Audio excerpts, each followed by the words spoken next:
தற்போது கோடை காலம் துவங்கி வெப்பம் அதிகரித்து காணப்படுகிறது.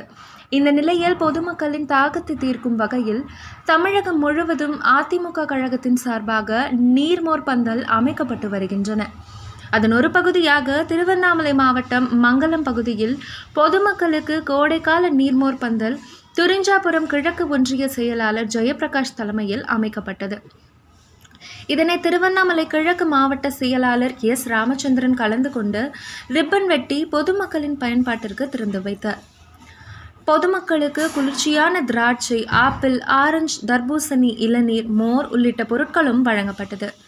நிகழ்ச்சியில் முன்னாள் சட்டமன்ற உறுப்பினர் அரங்கநாதன், கிழக்கு மாவட்ட அம்மா பேரவை செயலாளர் ராஜன், மாவட்ட எம்ஜிஆர் அணி இணை செயலாளர் அருள்பழனி, மாவட்ட தகவல் தொழில்நுட்ப பிரிவு செயலாளர் மணிகண்டன், ஒன்றிய செயலாளர் கோவிந்தராஜ், ஒன்றிய அவைத்தலைவர் மன்னு, முன்னாள் கூட்டுறவு தலைவர் ராஜராஜன் உள்ளிட்ட அதிமுக கழக நிர்வாகிகள், பொதுமக்கள் என ஏராளமானோர் கலந்து கொண்டனர்.